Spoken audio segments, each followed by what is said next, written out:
శనార్థి తెలంగాణలో వచ్చిన మరొక వార్త చూసుకునే ప్రయత్నం చేద్దాం. ఏతల రేవంత్ బిల్డప్ మాటలకు బాప్, మాటల మాంత్రి కూడా అతి విశ్వాసమా చక్రవర్త, ఆశకు హద్దు లేదు మాటలకు అడ్డు లేదు. ముందుంది ముసల పండుగ, అప్పుడే 2034 లెక్కల ఢిల్లీపై కన్ను, గల్లీలో బిల్డప్, గాల్లో మేడలు ఢిల్లీలో కుర్చీలు. రేవంత్ రెడ్డి పగటి కళల వేట, మాటలో మహారాజు లెక్కల్లో అతి విశ్వాసం. రేవంత్ 10 ఏళ్ల సీఎం ఇది వ్యూహమా లేక భ్రమ? రాహుల్ కుర్చీ ఇస్తాడట, రేవంత్ కూర్చుంటాడట. వాస్తవాలకు దూరంగా రేవంత్ భవిష్యత్ వాణి. హైకమాండ్ సంస్కృతిని మర్చిపోయారా? రేవంత్ వ్యాఖ్యలపై కాంగ్రెస్లోనే చర్చ. 2034 వరకు నేనే సీఎం అంటూ రేవంత్ ఉన్నది ఊడే 12 ఏళ్ల ముచ్చట దేనికి రేవంత్ స్టాప్ అని ఒక వార్తనైతే చూస్తున్నాం. ఇక్కడ రేవంత్ రెడ్డి ఒకసారి సీఎం అయినాక 2034 దాకా నేనే సీఎం ఉన్నా, ఇంకా ఢిల్లీలో కూడా పాగా వేసే అవకాశం ఉందని కనబడతా ఉన్నదని ఒక వార్తలు రాస్తూ ఉన్నారు. అయితే ఇక్కడ ఏంటంటే మరి రైతుల వడ్లు కొనుట్లా అటర్ ఫ్లాప్ అయిపోయింది కాంగ్రెస్ పార్టీ. మొత్తం అటర్ ఫ్లాపు. 3 కిలోలు 2.5 నుంచి 3 కిలోలు కట్ చేస్తూ ఉంటే అడిగే నాదుడు లేడు. దిక్కుదోచని పరిస్థితిలో అమ్ముకోవాల్సిన పరిస్థితికి వచ్చింది రైతుల పరిస్థితి తెలంగాణ రాష్ట్రంలో. ఈయన మాత్రం సీట్లో కూర్చున్నాడంటే ఒకసారి రుచి మరిగిన కోడే అన్నట్టు సీట్లో కూర్చుని ఒక్కసారి ఏం జరుగుతుంది? అధికారం ఒక్కసారి వచ్చినాక అహంకారం నెత్తికెక్కుతుంది. కన్ను ఇక నేనే ఉంటా, మొత్తం నేనే అయిపోతుంది. మొత్తం డిపార్ట్మెంట్లో అన్ని శాఖలు ఈయన కేంద్రం ఉంటాయి కాబట్టి కొంత మొత్తం మనదే నడుస్తుంది అనుకోండి. ప్రజలు అంతిమ తీర్పు ఇచ్చేదాకా అర్థం కాదు ఎవరికి. గట్టిన కేసీఆర్ కూడా గట్టిన అనుకున్నాడు. కేసీఆర్ కూడా నేనే మొత్తం నేను ఏం చేసినా నడుతుందని రెండోసారి గెలిచినాక కన్ను నెత్తికెక్కేసరికి అంత పాత్ర పెడితే మళ్ళీ పవన్కు పరిమితం అయిపోయింది. ఇక మాటలతో కోటలు దాటించడం తెలంగాణ ముఖ్యమంత్రి యనమల రేవంత్ రెడ్డికి వెన్నతో పెట్టిన విద్య. ప్రత్యర్థులపై విమర్శలు చేయాలన్నా తాను ప్రమోట్ చేసుకోవాలన్నా ఆయన తర్వాత ఎవరైనా ఈ విషయాన్ని సూటిగా సుత్తి లేకుండా ప్రత్యర్థులకు తగిలేలా మాటలు ఆయన నైజం. అదే రేవంత్ జనాల్లో తీసుకెళ్తుంది, తిరుగులేని బలంగా మార్చింది. ఇటీవల రేవంత్ చేసిన వ్యాఖ్యలు చూస్తుంటే బిల్డప్ మాటలకు బాస్ అనిపించుకునే ఉన్నాయని గుసగుసలు రాజకీయాల వర్గాల్లో వినిపిస్తున్నాయి. రాబోయే 10 ఏళ్లలో రాజకీయ భవిష్యత్తును తానే డిసైడ్ చేస్తానన్నట్లు 2029లో రాహుల్ను ప్రధాని చేస్తానని, 2034 దాకా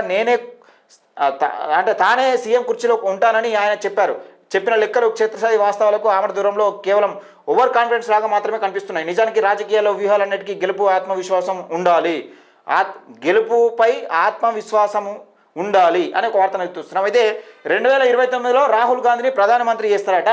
ఈయన 2030 దాకా ఈయననే సీఎం ఉంటాడట. అంటే మళ్ళీ టర్మ్ కూడా ఈయననే సీఎం ఉంటాడని ఒక ఊహాగానాలు వినిపిస్తున్నాయి. అంటే ఈయన భ్రమ కలలు అంటున్నాను అన్నట్టు. ఒకసారి చూద్దాం అది ఎక్కడ ఉన్నది. రైట్. కానీ అది కాస్త అతి విశ్వాసంగా మారితే అసలు సమస్య మొదలవుతుంది. ప్రస్తుతం తెలంగాణ సీఎం రేవంత్ రెడ్డి తీరు చూస్తుంటే ఇదే నిజమనిపిస్తుంది. నిన్న మొన్నటి దాకా గల్లీ రాజకీయాలకి పరిమితమైన రేవంత్ ఇప్పుడు ఏకంగా ఢిల్లీ పీఠాన్ని తానే శాసిస్తానంటూ మాట్లాడుతుండడం రాజకీయ విశ్లేషకులకు సైతం ముక్కున వేలేసుకునేలా చేస్తోంది.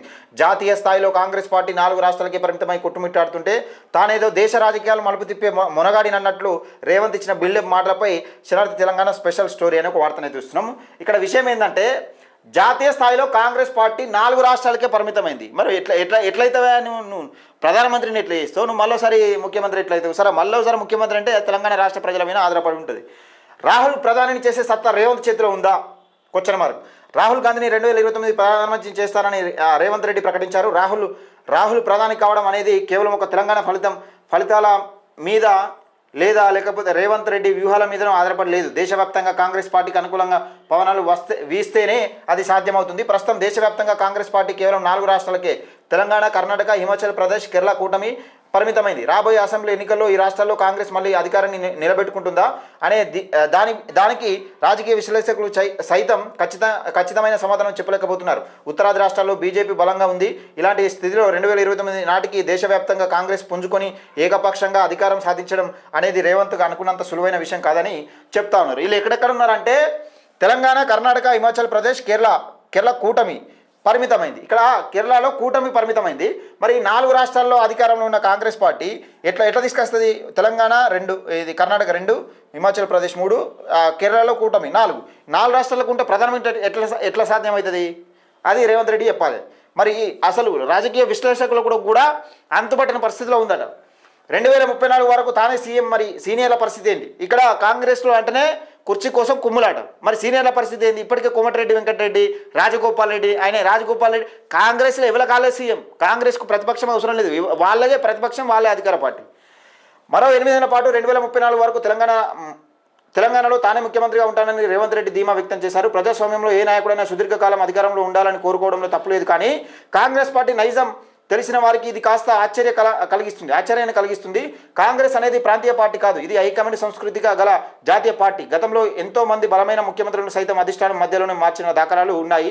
వాస్తవానికి తెలంగాణలో కాంగ్రెస్ మొదటి నుంచి సీనియర్ల హవా ఎక్కువ.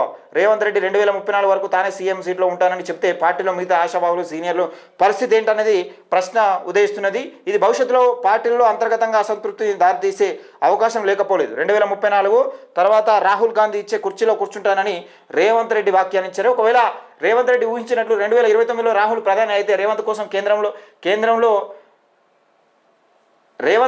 కేంద్రంలో ఉంచే ఆ కీలకమైన కుర్చీ ఏమిటై ఉంటుందని ఆసక్తికరంగా మారింది. ఇక్కడ ముఖ్యమంత్రి చేసినోడు ఎంపీ చేస్తాడా, లేకపోతే ఇంకా సెంట్రల్ మినిస్టర్ చేస్తాడా మారింది. పార్టీలో ఏఐసీసీ అధ్యక్ష పదవి లేదా కేంద్రంలో అత్యంత ప్రాధాన్యత కలిగిన హోంమంత్రి వంటి కీలకమైన పదవులు రేవంత్ ఆశిస్తున్నారనే చర్చ మొదలైంది. దేశంలో డిమాండ్ ఉంది, అది నిజమే, కానీ తనకు దేశంలో మంచి డిమాండ్ ఉందని రేవంత్ చెప్పుకోవడంలో అంటే తనకు దాని సెల్ఫ్ డబ్బా కొట్టుకుంటున్నాను. నేను మంచి పేరుంది, నాకు ఎవడైనా భయపడతాడు, అంటే నా మాటలకు ఎవడైనా మాట్లాడాల్సిందే, నేను ఎట్లా అంటే నాకు మంచి డిమాండ్ ఉంది, నన్ను ఎవడైనా ఉంటాడనే విధంగా నిజం ఉంది. ఒక దూకుడున్న నాయకుడిగా తెలంగాణలో కాంగ్రెస్ అధికారంలోకి తెచ్చిన సీఎం కావడం వాళ్ళ అధిష్టానం వద్ద ఆయనకు మంచి గుర్తింపు ఉంది. అందుకే కేరళ, మహారాష్ట్ర, ఢిల్లీ వంటి రాష్ట్రాల్లో ఎన్నికల్లో ఆయనను కాంగ్రెస్ స్టార్ ఛాంపియన్గా ఉపయోగించుకుంది. అయితే రాజకీయాల్లో ఆత్మవిశ్వాసం ఉండడం మంచిదే, కానీ అది అతి విశ్వాసంగా మారితే ప్రమాదకరం. రేవంత్ రెడ్డి ప్రస్తుతం తెలంగాణ పాలనపై హామీల అమలుపై పూర్తి దృష్టి పెట్టాల్సిన సమయం ఇది కాకుండా 5 ఏళ్ళు 10 ఏళ్ల తర్వాత వచ్చే జాతీయ పరిణామాల గురించి మాట్లాడడం, భవిష్యత్తును తానే డిసైడ్ చేస్తున్నట్లు వివరించడం రేవంత్ రెడ్డి రాజకీయ పరిణితికి కాస్త భిన్నంగా ఓవర్గా ఉందనే రాజకీయ విశ్లేషకులు అభిప్రాయం అని చెప్తా ఉన్నారు. ఇక్కడ ఏదో స్టార్ క్యాంపెయిన్గా తెలంగాణలో ఈయన చేసింది ఏం లేదు. మొన్న ఎమ్మెల్సీ ఎన్నికల్లో ఈయన ముఖ్యమంత్రి అయినాక ఎమ్మెల్సీ ఎన్నికల్లో అటర్ ఫ్లాప్ అయిపోయాడు. ఇక్కడ కేవలం నరేందర్ రెడ్డి, ఆల్ఫోర్స్ నరేందర్ రెడ్డిని గెలిపించడం కోసం దిగి ఆల్ఫోర్స్ నరేందర్ రెడ్డిని గెలిపించకపోగా అసలు కాంగ్రెస్కే ఓటేయద్దనే పరిస్థితికి తీసుకొచ్చారు. అది ఈయన ప్రత్యేకించి భుజాల మీద వేసుకుని ఇక్కడ గెలిపించిన దాఖలాలు ఏడలేవు. ఎంపీ సీట్లు పోయినాయి, ఈయన ముఖ్యమంత్రి అయినాక ఎంపీ సీట్లు పోయినాయి. ఇంక ఇప్పుడు ఎన్నికలు పెట్టాలంటే భయమయ్యే పరిస్థితులకు వస్తుంది. అందుకే కదా పిఎస్సీ చైర్మన్లు దీన్ని ఎట్లా ఎన్నికలు లేకుండా చేసే ప్రయత్నం చేయాలి అని ఇట్లా చూస్తూ ఉన్నారు. అలాగే ఎంపీటీసీ జెడ్పీటీసీ ఎన్నికలను రద్దు చేసే ఆలోచనలు కనబడతా ఉన్నది. ఎన్నికల కోవడానికి రేవంత్ రెడ్డికి తడిసిపోతుంది. వాస్తవానికి ఏదో సెల్ఫ్ డబ్బా కొట్టుకుంటుంది, కానీ ఈయనతో అయితలేదు. ఇది శరారతి తెలంగాణలో కథనం.